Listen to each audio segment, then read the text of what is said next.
un título a este estudio o serie que estamos llevando en el libro de Hebreos. ¿Alguien me puede recordar cuál es el título de este estudio a lo largo de toda la carta de Hebreos? A ver, hay una línea que atraviesa todo el libro, y por eso es que le hemos colocado o le hemos puesto este título a esta serie. ¿Alguien? ¿Alguien sabe? ¿No? Dile a tu vecino: la superioridad de Cristo. ¿Sí? Esta carta de Hebreos es especial porque habla de la superioridad de Cristo. ¿De qué habla Hebreos? La superioridad de Cristo. El libro es un libro muy especial. ¿Por qué? Porque se enfoca de una manera muy específica para poder resaltar la persona de Jesucristo. ¿Y sabes cómo lo hace? Lo hace resaltando tres oficios de Cristo. Di conmigo: profeta, rey y sacerdote. ¿Cuáles son los tres oficios que resalta Hebreos de la persona de Jesucristo? Di conmigo: profeta, rey y sacerdote. ¿Sí? A lo largo de la carta o del libro vamos a ver cómo el autor de Hebreos presenta varios argumentos bíblicos, obviamente la mayor parte de ellos del Antiguo Testamento, que nos alumbran, que son como esos argumentos, evidencias que muestran la superioridad de Cristo como profeta. ¿Por qué? Porque el autor de Hebreos dice que Él es la palabra final de Dios al hombre. En Cristo se ha dicho todo lo que se tiene que decir. O sea, Él es el evangelio viviente. Cristo es la palabra que da vida. Por eso es que Él, en su oficio de profeta, es superior a todos los profetas. También Él es ese rey que pues es anunciado desde el Antiguo Testamento, y que pues Él es ese Mesías anunciado que algún día en el futuro va a venir como ese rey justo, ese rey perfecto, ese rey glorioso.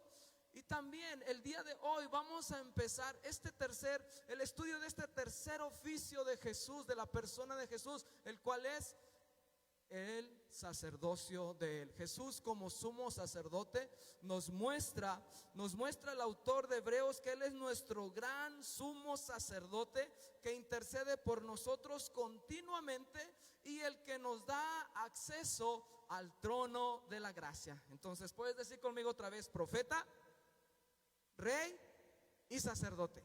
¿Sí? Eso es lo que se resalta, la superioridad de Cristo en sus tres oficios. El libro de Hebreos capítulo 4, específicamente desde el capítulo 3 estuvimos hablando hace algunas semanas que en estos dos capítulos que Cristo es superior a Josué. ¿Por qué? Porque Jesús nos ofrece un reposo que supera al reposo que experimentó el pueblo de Israel al entrar en la tierra prometida. El reposo que ofrece Jesús, estoy dando una especie de repaso, no hemos entrado al tema del día de hoy, simplemente estoy poniendo este contexto para que todos podamos continuar en lo que viene siendo ahora sí que la línea de estos dos capítulos, la línea de pensamiento. Dice en estos dos capítulos que Jesús es superior a Josué porque pues Él ofrece un reposo superior. Cristo nos consigue un reposo que es espiritual, nos da ese descanso que se deriva de una confianza plena en Dios, no solamente para la salvación, es un descanso que nos ayuda a superar las tribulaciones de la vida, nos ayuda a superar los problemas, la debilidad, los temores. Este descanso te ayuda a ti y a mí a poder caminar en medio de toda duda que enfrentamos, nos ayuda con la sabiduría, nos ayuda con la fortaleza que tú y yo necesitamos en ese diario vivir de nuestra vida cristiana. A eso se refiere el autor de Hebreos cuando dice que Cristo nos da un reposo superior al que ofreció Josué al pueblo de Dios al llevarlos a la tierra prometida. Así es que también el autor de Hebreos en estos dos capítulos 3 y 4, que es aquí donde se cierra el tema del reposo de Dios, nos dice que debemos de tener cuidado. ¿Con qué pecado? ¿Con qué pecado estuvimos hablando aquí? El pecado de la incredulidad. ¿Sí te recuerdas? Estuvimos hablando acerca del pecado de la incredulidad. Tú y yo debemos de tener cuidado de no caer en ese pecado que cayó el pueblo de Israel. Ellos, a pesar de haber visto manifestaciones claras del poder de Dios sobre ellos, aún así no creyeron al Señor, y el resultado fue que aquella generación quedó definitivamente descartada para poder entrar al reposo del Señor. De hecho, ellos no confiaron en que Dios los sacaría con bien de las dificultades que tenían por delante. No confiaron en la palabra de Dios. Por eso es que la semana pasada Dani nos estuvo hablando mucho acerca de lo que es esta palabra de Dios. Esta palabra de Dios es viva, esta palabra de Dios es eficaz, esta palabra de Dios es como una espada cortante de dos filos que penetra el alma hasta los tuétanos. O sea, si Dios ha hablado a través de su palabra, tú y yo no debemos de dudar de ella, porque lo que Dios ha hablado es algo activo, es algo que merece una respuesta. La palabra de Dios demanda una respuesta. La palabra de Dios nos muestra verdades a tu vida, a mi vida, que demandan una respuesta. Y tú no te puedes quedar pasivo ante esto que lees aquí. Tú no puedes continuar tu vida como si no hubieras escuchado nada. Tú necesitas responder a lo que lees aquí. Así es que tengamos cuidado de no caer en ese pecado de la incredulidad. El día de hoy vamos a ver que Cristo es superior al sacerdocio levítico. ¿A qué es superior Cristo? Y fíjate, vamos a estudiar una sección grande de Hebreos. Aquí vamos a empezar ahorita en el verso 14, y solamente vamos a estudiar el día de hoy 3 versos. Vamos a concluir el capítulo 4. Vamos a leer los versos 14 al 16. Pero esta sección de Jesús como sumo sacerdote prácticamente se extiende hasta todo el capítulo 7. O sea, desde el capítulo 4 verso 14 hasta el capítulo 7 verso 28. Hasta esta parte o porción de la carta se extiende esta explicación: la superioridad de Cristo sobre el sacerdocio levítico. Aquí se muestra a Jesús como el gran sumo sacerdote. Así es que vamos a leer estos versos y vamos a comenzar. Dice así el verso 14: por tanto, teniendo un gran sumo sacerdote, ¿teniendo un qué? Dice aquí. Otra vez, ¿teniendo un qué? Gran sumo sacerdote. Importante esto: gran sumo sacerdote, no un sumo sacerdote. El distintivo de Hebreos es un gran sumo sacerdote, que dice aquí otra característica: un gran sumo sacerdote que traspasó los cielos, Jesús el Hijo de Dios.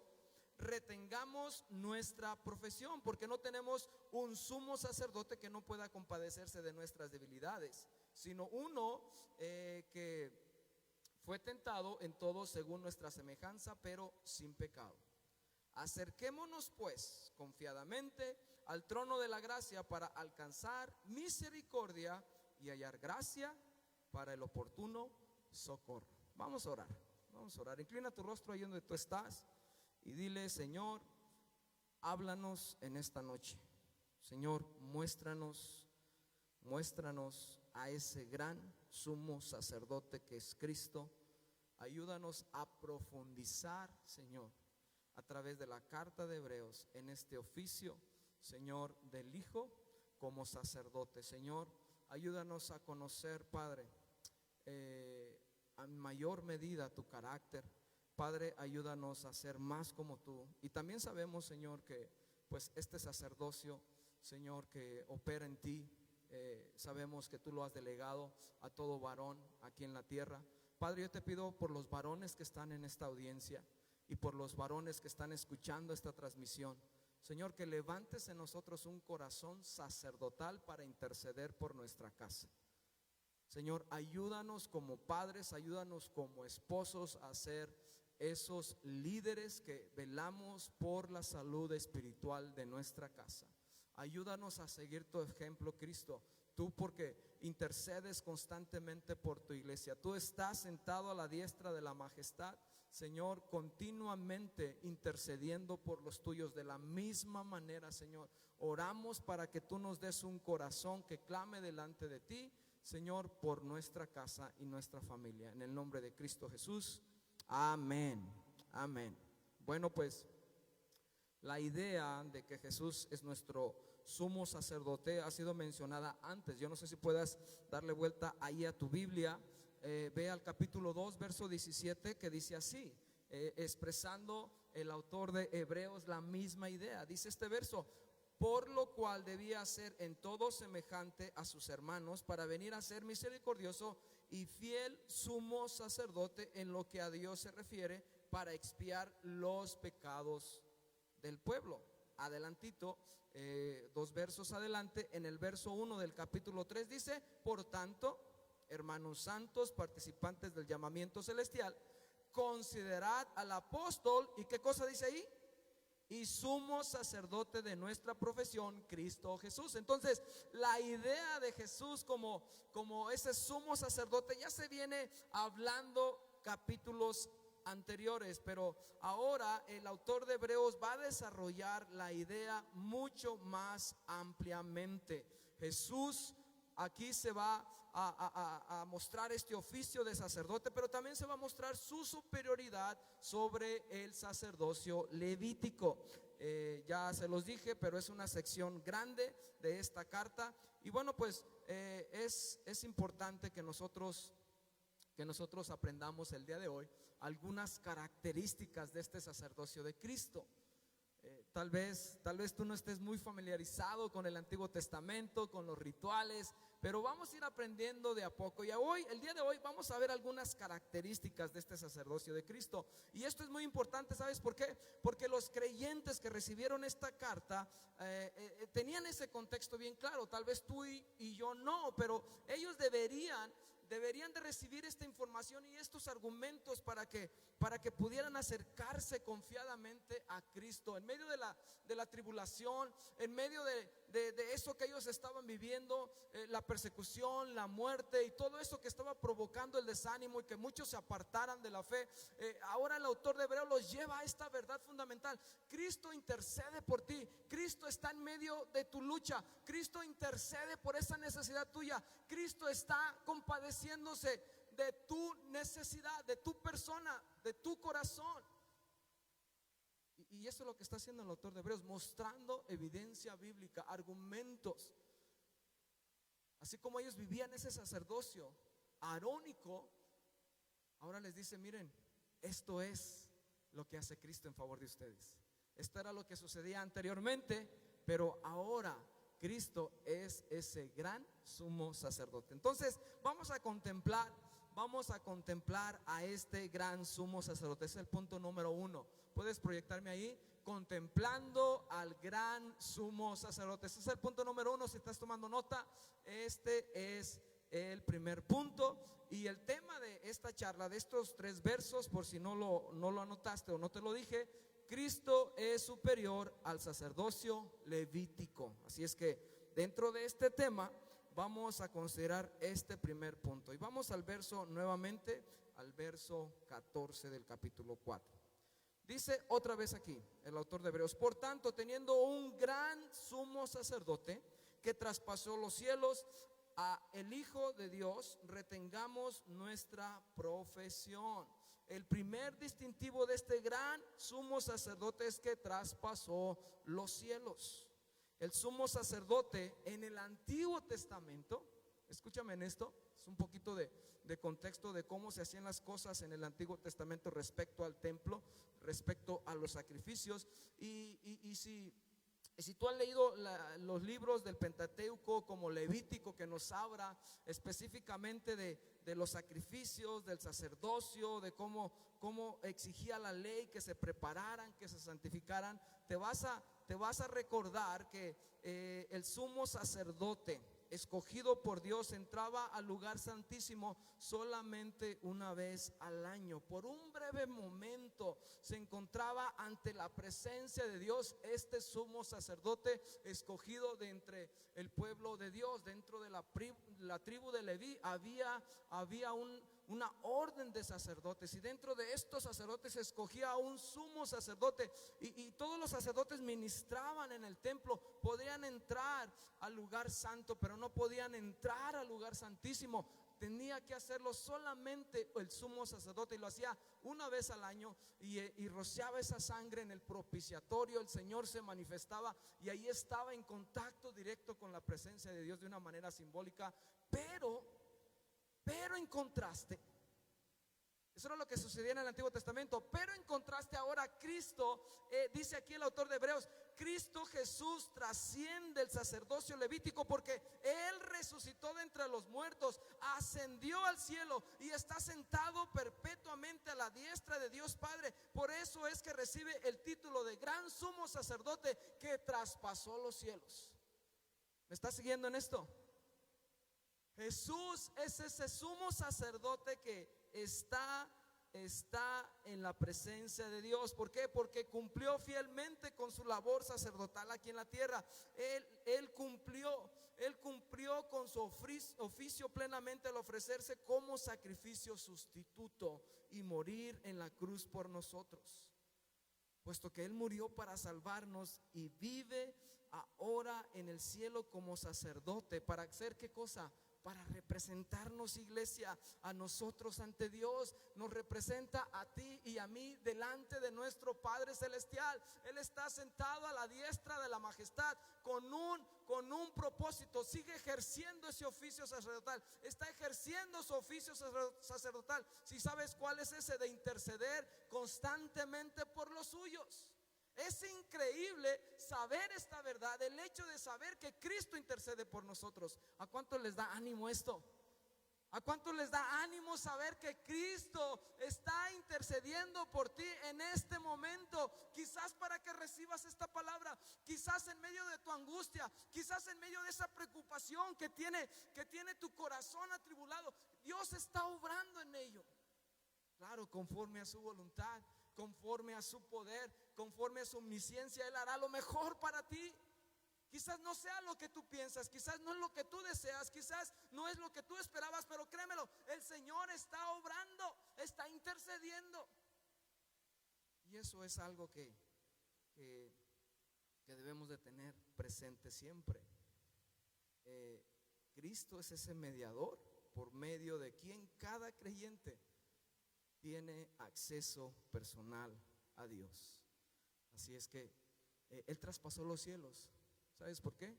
Porque Él resucitó y ascendió a su presencia, y ya no está en la tierra. Él ahora está ejerciendo su ministerio sacerdotal a la diestra de la majestad. Está en el trono y está intercediendo por nosotros. Retengamos nuestra profesión. Al saber esto, retengamos nuestra profesión. Saber que Él traspasó los cielos y que ahora mismo ministra ahí para nuestro bien debería alentarnos a retener nuestra profesión de fe. Hablando acerca de esta profesión o retener nuestra profesión de fe, un comentarista comentó respecto a esta expresión. Él dijo, en cuanto a profesión de fe, dijo: es aquella creencia que se atesora internamente en el corazón y que también se profesa externamente ante los hombres. ¿Qué es retener nuestra confesión de fe?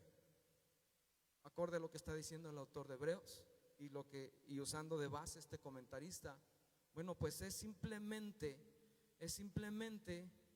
quizás lo que dice Romanos 10:10. Romanos 10:10 nos dice que el que cree en el corazón y declara con su boca que Dios es el Señor, pues bueno, ahí hay vida nueva, ¿sí? Entonces eso es lo que nos está llamando el autor de Hebreos, a poder atesorar internamente en nuestro corazón esa fe que hemos recibido, y también hablarla, externarla, compartirla con los demás, compartirla con nuestros vecinos, compartirla con nuestros familiares, a fin de que otros sean participantes de esta fe también. ¿Me está siguiendo? Así es que caminar reteniendo nuestra profesión de fe es abrigarla en nuestro corazón, pero también estarla confesando constantemente. ¿Se entiende esto? ¿Se entiende esto? Estarla confesando constantemente. Con la boca se cree, pero con el corazón se cree, pero con la boca se declara, se proclama. No podemos vivir la vida cristiana por nuestro propio esfuerzo. Por ello sabemos esta verdad y tenemos que agarrarnos de esta verdad. Él intercede en el cielo para que usted y yo podamos retener nuestra confesión de fe, nuestro testimonio aquí en la tierra. El Señor dice Romanos que el Espíritu Santo intercede por nosotros con gemidos, ¿qué dice ahí? Indecibles, ¿verdad? Así es que, y esto es parte también de lo que es la obra sacerdotal. Vamos al punto número 2. Nuestro gran sumo sacerdote es compasivo. Nuestro gran sumo sacerdote, otra de las características que vemos aquí en el verso 15, que nuestro gran sumo sacerdote es compasivo. Dice el verso 15, porque no tenemos un sumo sacerdote que no pueda compadecerse de nuestras debilidades, sino uno que fue tentado en todo, según nuestra semejanza, pero sin pecado. Nuestro sumo sacerdote se compadece de nuestras debilidades. Y algo que está tratando de anteponer el autor de este libro en estos versos es la idea quizás errada que tienen algunos. ¿Cuál es esa idea errada que tienen algunos? Bueno, pues que como Jesús es el Hijo de Dios, Él es ajeno a nuestras presiones. Como Jesús es Dios, pues bueno, Él no puede entender nuestras luchas, Él no puede entender nuestros sufrimientos y el dolor nuestro. Entonces aquí podemos ver que el autor dice, no, claro que no, Jesús, claro que se compadece de nuestras debilidades. ¿Por qué? Porque Él experimentó cada una de ellas. Y vamos a explicar un poquito más esto. La enseñanza que afirma la compasión de Cristo se hace evidente desde el capítulo 2, donde solo al llamarnos hermanos, no solo al llamarnos hermanos en el verso 11, sino que en el verso 18 se lee lo siguiente. Tú regresa otra vez al libro al capítulo 2 de Hebreos, verso 18. ¿Y qué dice ahí? Dice, pues en cuanto Él mismo padeció, siendo tentado, es poderoso para hacer ¿qué cosa? ¿Para hacer qué cosa, iglesia? Para socorrer a los que son tentados, porque Él mismo padeció, dice ahí. La palabra compadecerse es esa palabra que conocemos como simpatía. De ahí se deriva esta palabra compadecerse. ¿Y sabes qué significa esta palabra que se está usando aquí referente a este gran sumo sacerdote? Es que Él simpatiza con nosotros. Y esa palabra significa ser afectado por el mismo sentimiento que otro. O sea, cuando tú estás con esa carga, cuando tú estás con esa lucha, Cristo simpatiza, o sea, se compadece de eso que tú estás viviendo, de eso que tú estás cargando. ¿Para cuántos se les hace increíble esto? No, yo no lo puedo creer. ¿Cómo Jesús se va a compadecer de esto que estoy padeciendo? ¿Cómo Cristo va a sentir lo mismo que yo estoy sintiendo? Bueno, aquí lo dice. Nuestro gran sumo sacerdote simpatiza o se compadece por nosotros, o otra definición dice simpatizar con. Algunas veces pensamos que como Jesús es Dios, Él nunca podrá conocer a la tentación de la misma manera que nosotros. Y es verdad, déjame explicarte algo aquí.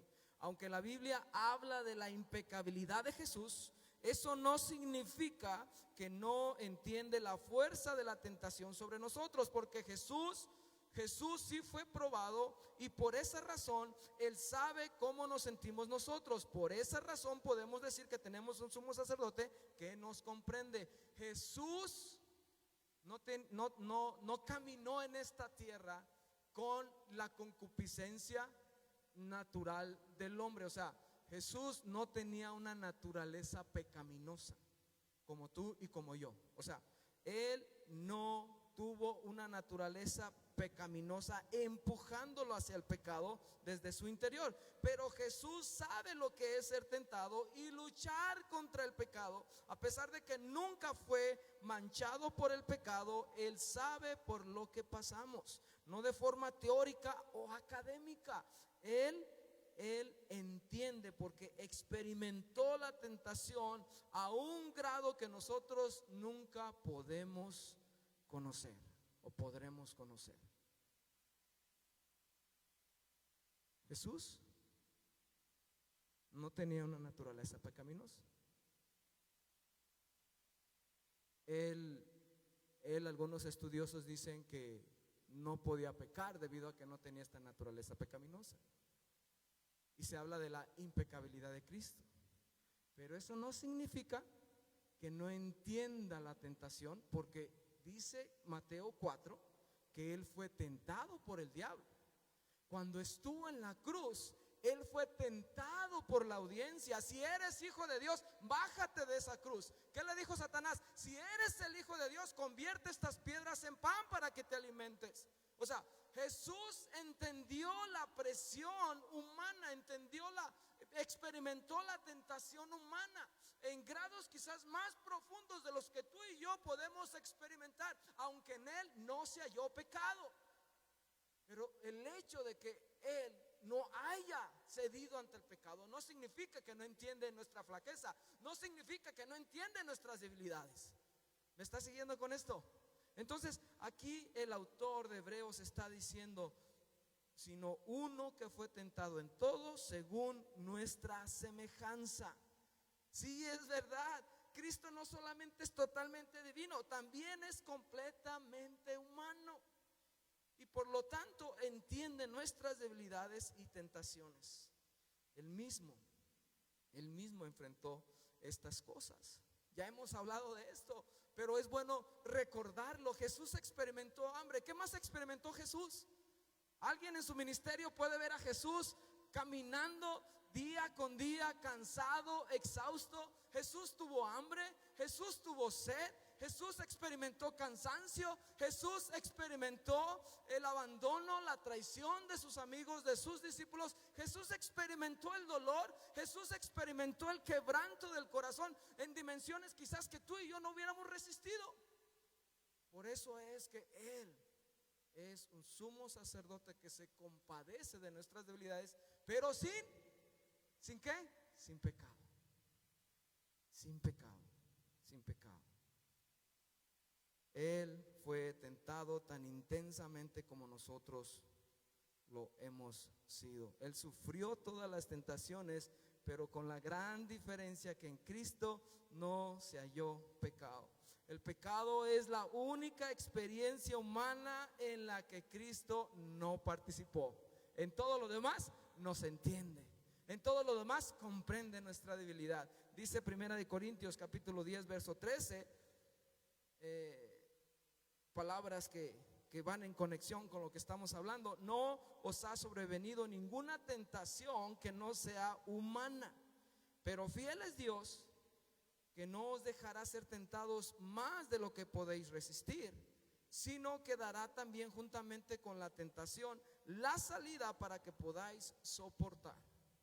Créemelo, el Señor no va a poner algo en tu camino, no va a poner un peso en tu vida que tú no puedas llevar, no va a poner una carga en tu vida que tú no puedas soportar. El Señor sabe de lo que estamos hechos, el Señor sabe qué tanto podemos resistir en medio de la prueba, en medio de la tentación, en medio de la crisis. Así es que por favor, no te sientas desamparado, no sientas que el Señor te ha abandonado, no creas que estás a la deriva en tu caminar con Cristo. Él está con nosotros, intercede por nosotros y entiende esas debilidades. Esto debe de traer aliento en medio de la prueba. Esto debe de traer descanso en medio de la tribulación, en medio del desánimo. Recuerda, el Señor sabía que venía esta pandemia. El Señor sabía quiénes iban a padecer por esta pandemia. El Señor sabía de los efectos a nivel mundial de esta pandemia. El Señor sabía que las clases iban a suspender y que te iba a tocar tener a tus hijos en casa todo ese tiempo, toda esa temporada. Y Dios lo sabía. Dios no es ajeno a estas circunstancias porque Él lo sabe todo. Él está fuera del tiempo. Él es omnisciente, Él es todopoderoso. Mi pregunta para ti es: ¿puedes venir a su presencia y decir: Señor, ayúdame con esto, porque yo sé que tú lo sabes todo?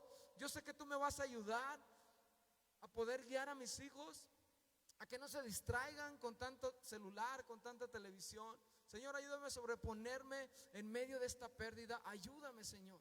Así es que Cristo salió victorioso sobre la profundidad de las tentaciones, por lo que Él nos comprende y ayuda cuando somos tentados. Punto número 3, y con este cerramos. El gran sumo sacerdote nos socorre. Otra vez lo que hemos estado hablando. Dice el verso 16: acerquémonos pues confiadamente al trono de la gracia para alcanzar misericordia y hallar gracia para el oportuno socorro. Aquí se nos hace una invitación que de seguirla pues es clave para que podamos atravesar la tentación. Es clave para que tú puedas atravesar la tentación y yo pueda hacerlo también. Esta invitación de hecho se repite en otros versículos, pero quiero citar uno de ellos, Hebreos 10:22. Vamos a Hebreos capítulo 10, verso 22, que dice así: acerquémonos con corazón sincero, en plena certidumbre de fe, purificados los corazones de mala conciencia y lavados los cuerpos con agua pura. Nuestro acercamiento al trono de gracia tiene que ser confiadamente. Di conmigo: confiadamente. Debe de ser con plena certidumbre, debe de ser con esa confianza de que el Señor está ahí para nosotros. No necesitamos hacer cita con Él. Hay una certeza que donde quiera que estemos, en cualquier parte de este planeta que estemos, en el lugar que estés de tu casa, el Señor te escucha. Si tú te arrodillas delante de Él y tú le buscas de corazón o de la manera en que quieras buscarle, pero estás en comunicación con Él, el Señor te escucha. El Señor nos escucha. Así es que nuestro acercamiento al trono es confiadamente. Esto no significa pues tampoco una manera irrespetuosa o ser ligeros al momento de hacerlo. No lo vamos a hacer tampoco con falta de seriedad. No vamos a demostrar tampoco esa confianza excesiva y hasta cierto punto no podemos mostrar una actitud engreída. No se refiere a esa confianza en ese sentido. Confiadamente significa que podemos hablar con Él con total libertad. Yo le puedo contar a Él todas las cosas. ¿Alguien ha conversado con el Señor en ese tono?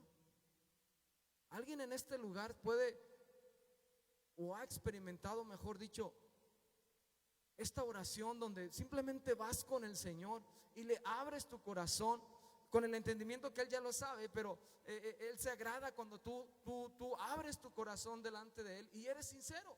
Dice aquí el capítulo 10, verso 22 de Hebreos: con un corazón sincero.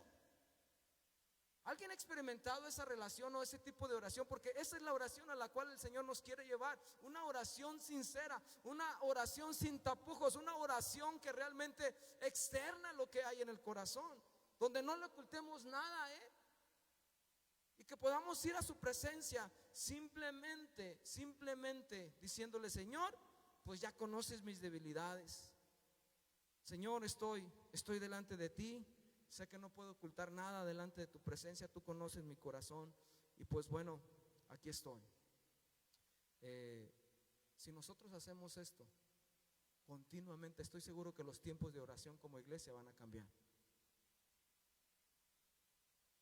Si nosotros buscamos al Señor de forma sincera, con corazón abierto, confiados en que Él nos escucha y que Él sabe todo de nosotros, y nosotros en ese contexto vamos delante de Él, créemelo, el estar aquí no nos va a importar decir: Señor, tú ya lo sabes todo. y va a cambiar nuestra forma de adoración como iglesia, nuestra búsqueda como iglesia. ¿Sirve algo lo que estamos leyendo a nuestra vida espiritual, iglesia? Yo espero que sí. Que cambie nuestra manera de orar, que cambie nuestra manera de buscar al Señor.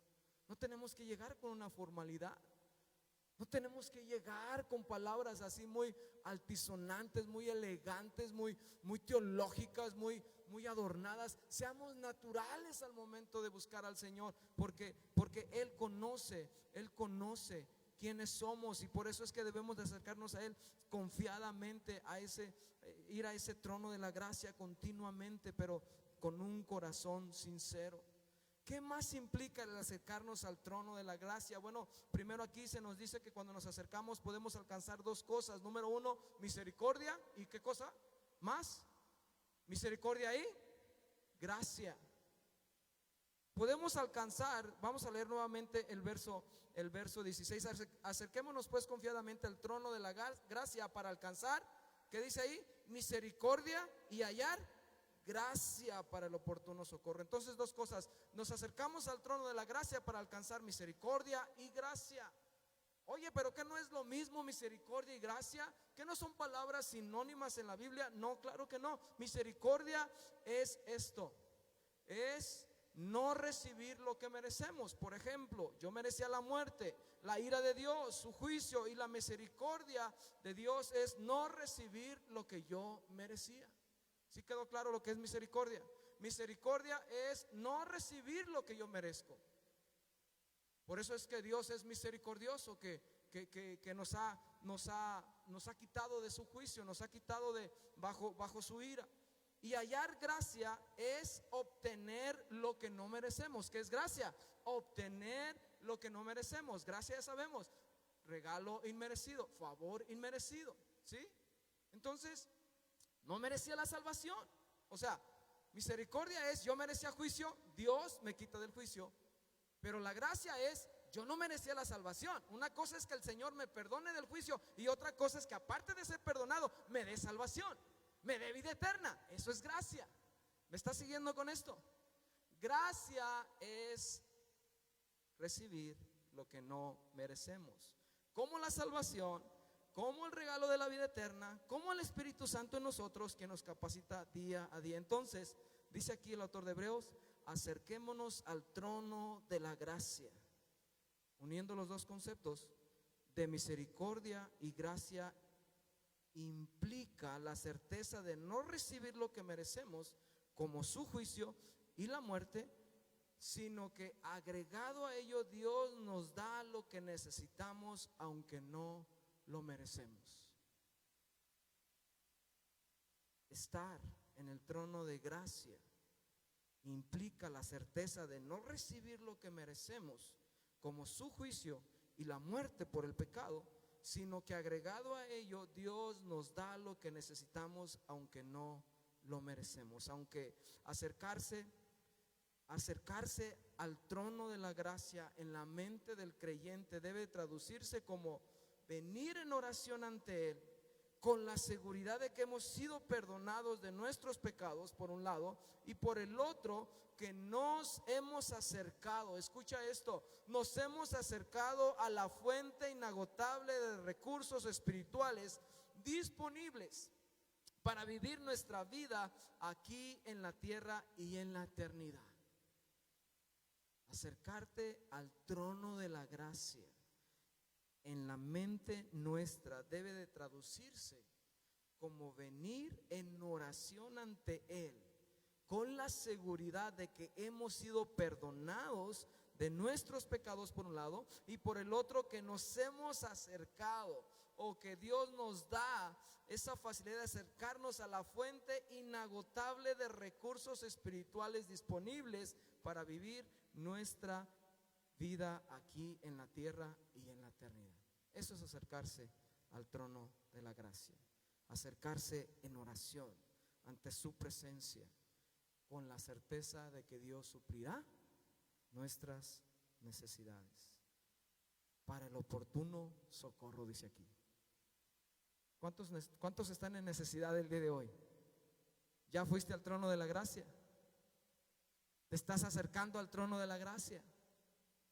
Dile a tu vecino, te estás acercando al trono de la gracia todos los días. Estás viniendo a su presencia todos los días. Si estás en necesidad, aquí está la respuesta. Hebreos la provee. Dios es la respuesta.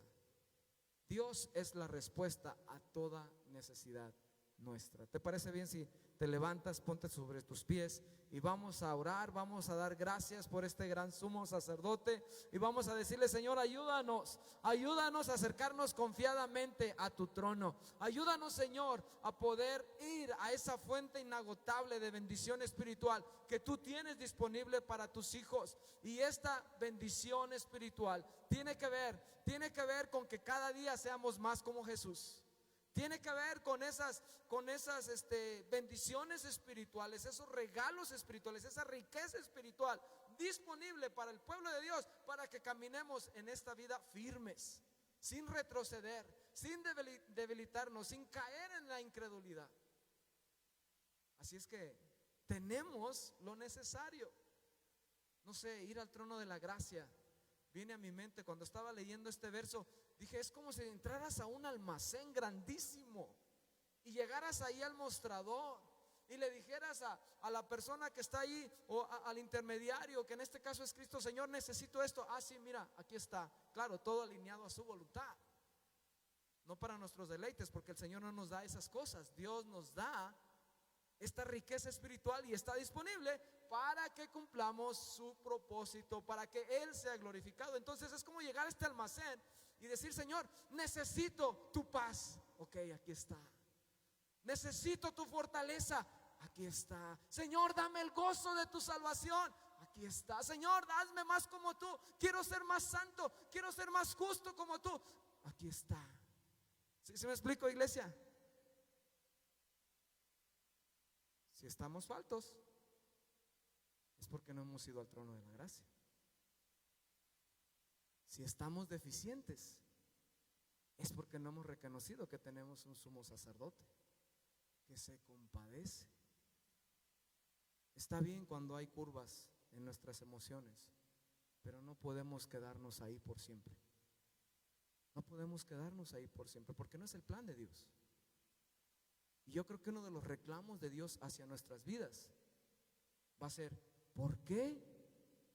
¿Por qué caminaste tu vida como hijo mío de esa manera? En la miseria espiritual, cuando yo te proveí de tantos recursos a través de mi palabra y mi espíritu en ti, y no los usaste.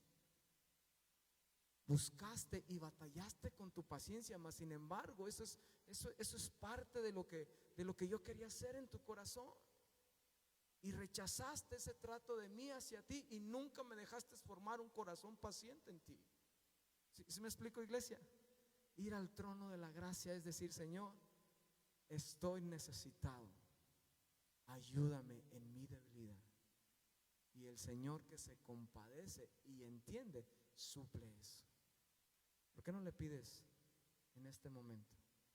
Vamos al trono de la gracia todos y dile: Señor, tú sabes el socorro que necesito el día de hoy. Padre, oramos en este momento agradeciéndote primeramente porque tú eres ese gran sumo sacerdote, Señor, que se compadece de nuestras debilidades. Señor, nos das esa confianza de podernos acercarnos con esa certeza de que tú nos escuchas, de que tú nos entiendes y que tú, Señor, obras en misericordia, Señor, y en gracia en favor de nosotros. Padre, gracias, bendito Dios, porque tú eres ese sumo sacerdote que traspasó los cielos. Tú eres ese sumo sacerdote, Señor, que fue tentado en todo y que se compadece de nuestras debilidades. Ayúdanos en medio de nuestras flaquezas. Ayúdanos en medio de nuestras debilidades, oh Dios. Ayúdanos, Señor, a caminar una vida, Señor, que te exalte y que te glorifique, Señor, en el nombre de Cristo Jesús. Amén. Amén. Bendice tu iglesia, Señor, de regreso a casa. Señor, llévanos con bien a nuestros hogares. Padre, danos descanso en esta noche. Padre, oramos por tu protección. Padre, oramos por aquellas personas que están en hospitales. Oramos por aquellos que están padeciendo en este momento, Señor, que